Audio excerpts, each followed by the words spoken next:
So all my life, I've had a very strong connection with my mother. Mother. Yeah, my mom. And my question to you is a good relationship with your mother necessary to the education of your heart? Oh yes, no question. I always telling people, my own case. What is your father? What was your father like? My father, my father, he passed away. I didn't get to meet him. 토영을. 예. My mom has pictures, and I just got pictures, and he looks just like me. And he'd be proud. He'd be proud if he was here. Looks your nose same. Yeah. Exactly the same, yeah.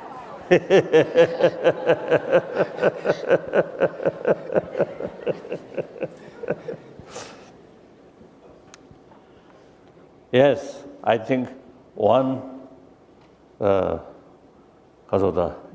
I think most important for compassionate mind is our mother's affection. We born from our mother, and next, I think at least 3-4 years, the mother's affection with mother's milk. So important for our survival and for our sort of proper development, not only physical, but also emotionally.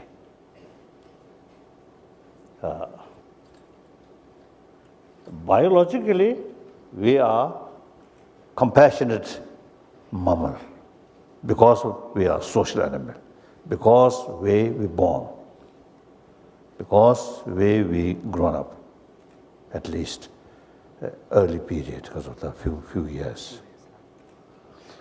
So obviously, I think among your friend, I think you will know, those boys and girls who received maximum affection from their mother, I think in deep inside, much more calm, secure. And those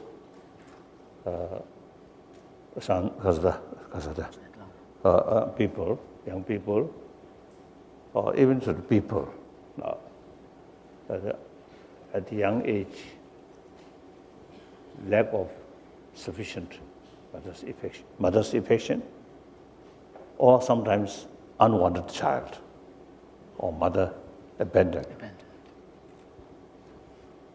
No matter superficially very successful, but as a human being, deep inside, difficult. So you are very fortunate. In my own case also is my mother, uneducated, farmer, illiterate, very, very kind mother. So quite, I always say 100%, the basis of my compassionate mind come from my mother. So you are, in spite of some difficulties, say love, affection, which you received from your mother, I think really precious, really precious. And then also, you see, the difficult life, sometimes, you say, helpful to gain some sort of inner strength. Life, easy life, right? But sometimes, say, when such person, when come across some difficulties, then completely sort of demoralized. Person, even nationwide. You see, those nations who are passing through difficult, the nations sort of inner strength, much stronger. I think European continent, for example, the generation who face Second World War and immediately after Second World War. I think that generation really very, very tough. The younger generation, you see, who never sort of experienced that, sometimes easily complain, a lot of complain.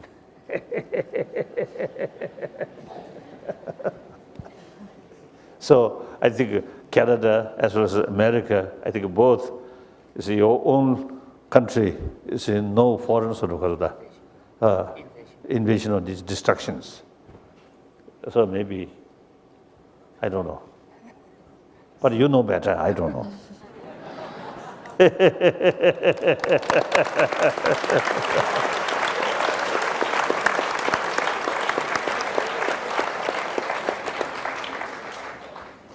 Thank you. Thank you. Thank you.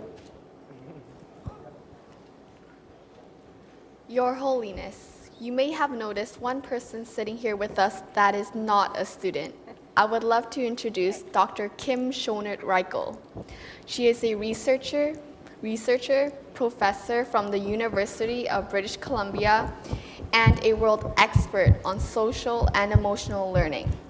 She has been helping all of us understand the scientific explanations on why each one of our stories had such a powerful impact in our lives. I now invite Dr. Kim to share her thoughts and reflections on what she has heard here today.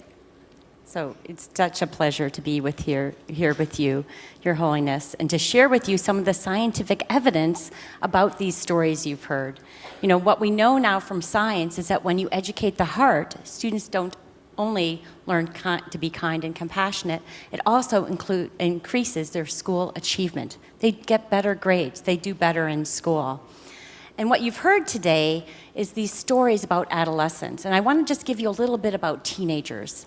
It's a very stressful time period. There's a lot of changes that occur.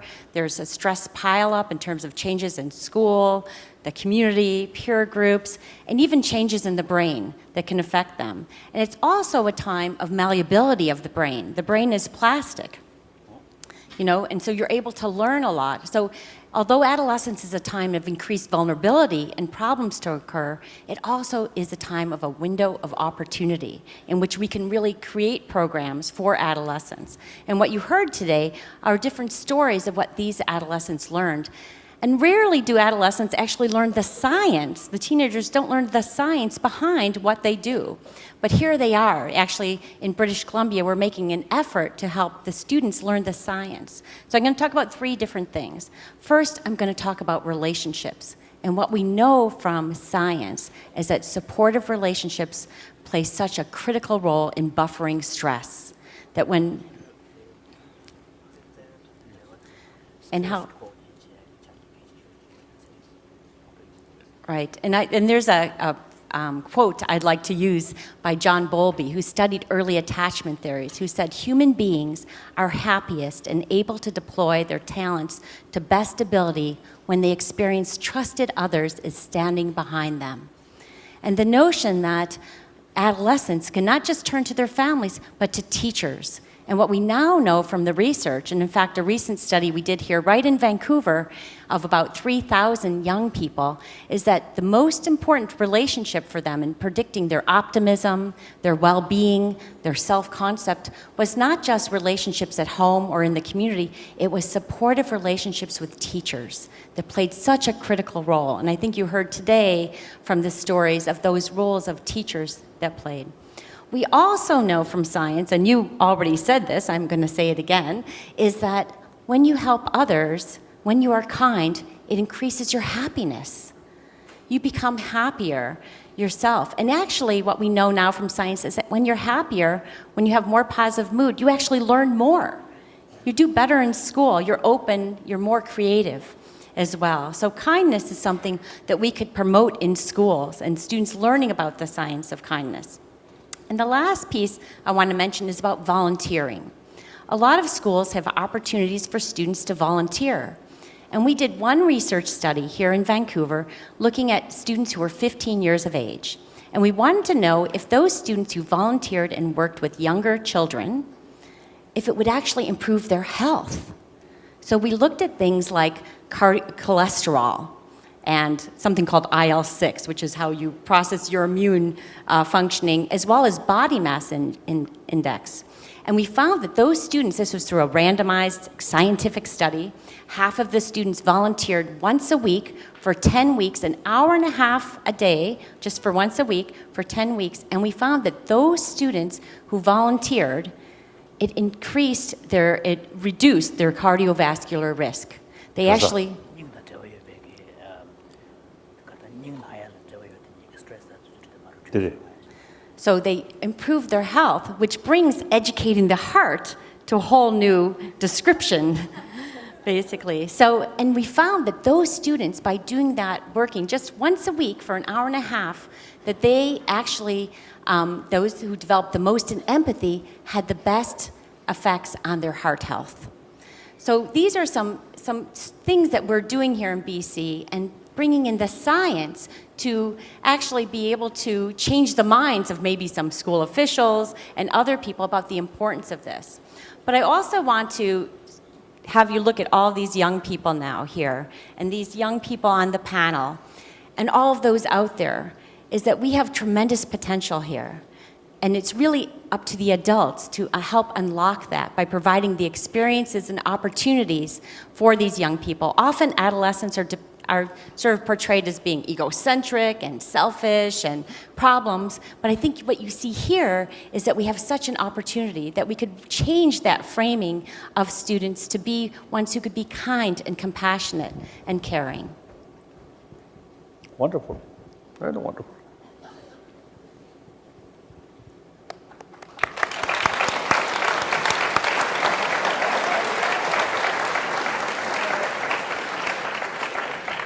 Thank you, Dr. Kim, for your insight into our stories and for helping us understand the science of educating the heart.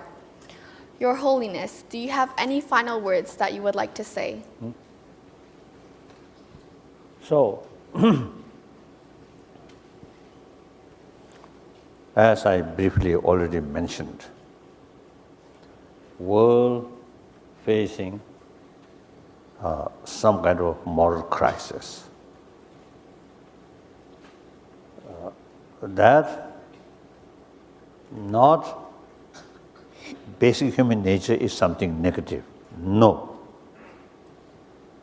Aggressiveness, also part of human nature, because of this intelligence. Although desire or attachment, animal, we human being, same, but because of this intelligence, you say our desire sometimes you see increasing, and use our intelligence. So different method. So that is the aggressiveness.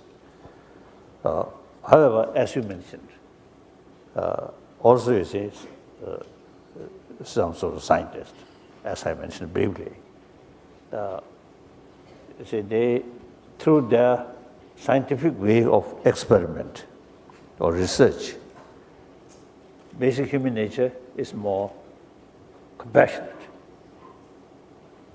You see,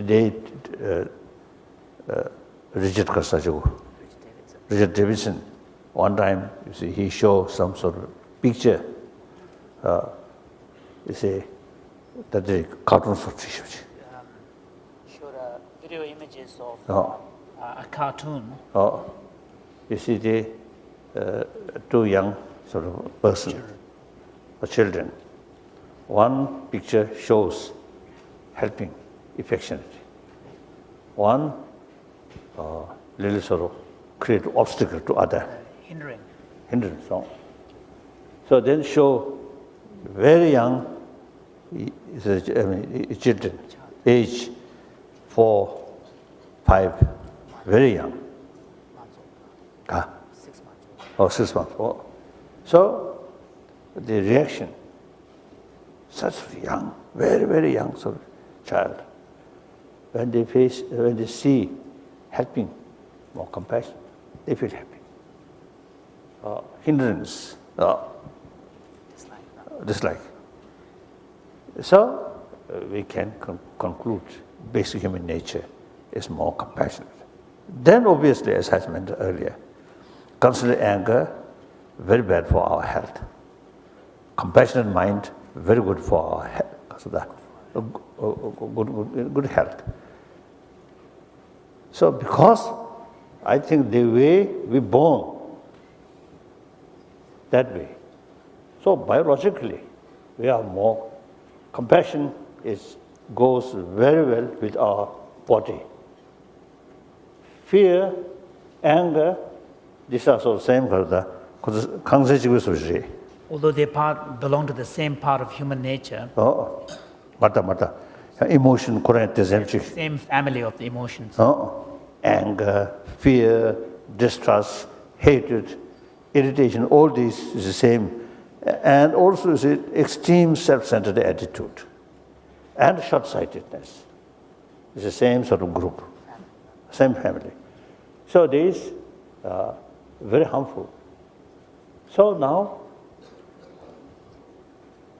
in school, you see, we teach the hygiene of physical. So now, why not? Hygiene of emotion, hygiene of mind must include. Then that also. Now here, I want to share. In India, 1,000 years, the secular concept of secular. According Indian understanding about secular means respect all religions, including non-believer. That is something very unique and something very relevant in today's world. In the West, some of my friends said they have the view secular is a little bit distance or disrespect religion. Negative towards religion. Negative. And sometimes you see they mixed atheism and secularism. It's totally not. Atheism, something like anti-God. Secularism, respect all religion. No differences about different philosophy. But all religions, theistic religion, non-theistic religion, according to the secular, respect all. So India, as a living example, so all world major religious traditions live together. And also, as I mentioned earlier, respect non-believer. So the necessity this kind of education to entire humanity. So the way to educate this also must be universally acceptable. If based on religion, then there's limitation. So the secular way is, I think, best way. Secular way to educate compassion. So I briefly mentioned at our meeting with boys and girls, elder one. So we need, like you see, for physical hygiene, education for hygiene, physical education of hygiene of emotion. We need the kind of map of emotion as a part of academic subject. Then, according individual student, or boys and girls, of course, when they meet, like you, see, the mother gives sort of maximum affection. The child get maximum happiness. My two parents, my mother always give me affection. So I much appreciate my mother. My father, short temper. So sometimes a few occasions like that. So at a very young age, my heart much closer to my mother, not father. So the children, you see, immediately, you see, shows the kasota appreciation of the positive emotion. So then explain this, as I mentioned, is groups of the conservative. From the family of emotions, Anger, usually you see, give other people little unhappiness. And the person himself, herself also is much disturbed in their mind when anger develops. So you see that anger, fear, distrust, these somehow interrelated. So then opposition, awareness, long-term because of the awareness, understanding about long-term interest, and then self-confidence, calm mind, compassion, affection, same group. I think you also mentioned the student received daily from teacher affection. Then their mind then fully open and more desire mixed with love to teacher, respect.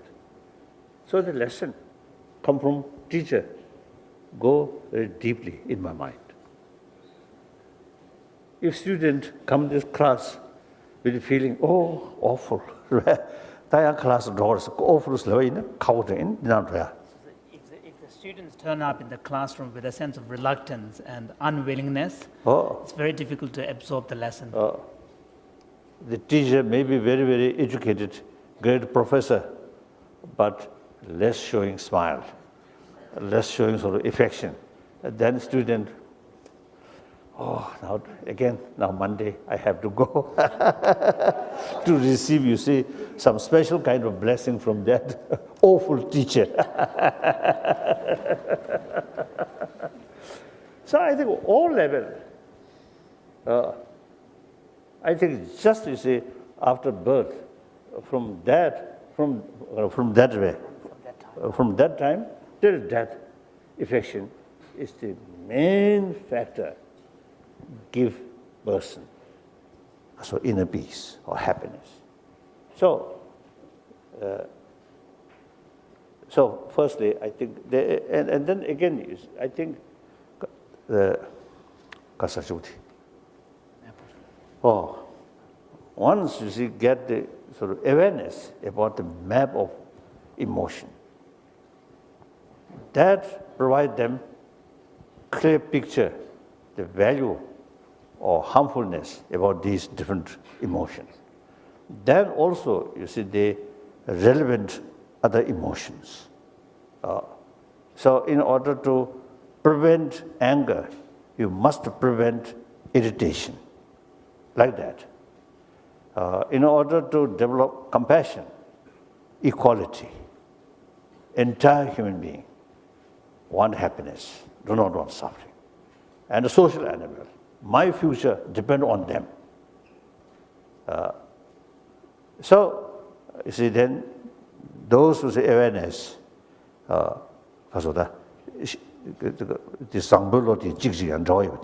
their own kind of internal relationships, you have to become aware of them. Like hygiene or physical, you see, you need a lot of explanation. Similarly, the hygiene of emotion, also you see, we need a lot of explanation. Now here, I think ancient Indian psychology, really very, very helpful, really helpful. A lot of explanation about psychology. So including Buddhist psychology, a lot of explanation. So these are very, very useful. And also take as an academic subject. And very much related with moral education, education of heart. So that also, you see, can be the academic subject.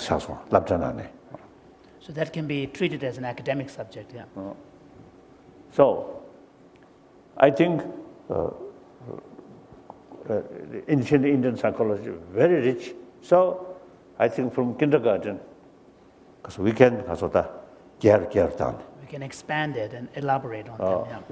I think we can teach, we can carry education about heart from kindergarten up to university level.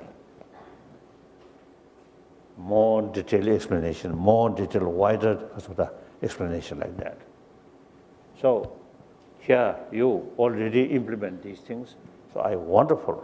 I really feel gratitude. Thank you. My